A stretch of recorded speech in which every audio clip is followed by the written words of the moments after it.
sa buong mundo. Ito ang balita.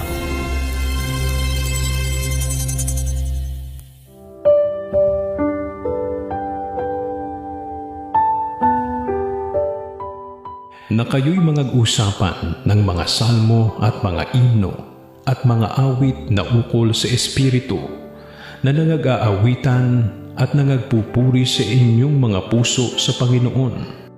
Na kayo'y laging magpasalamat sa lahat ng mga bagay sa pangalan ng ating Panginoong Hesukristo sa Diyos na ating Ama.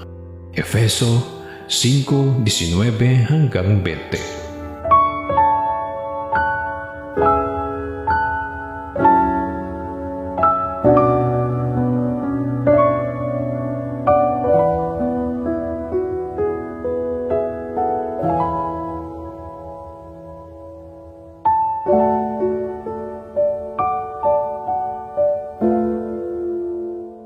Sa ngalan ni Kuya Daniel Razon, ako si Victor Cosare at dito sa UNTV, Diyos ang aming sandigan, serbisyo publiko ang aming pinahahalagahan.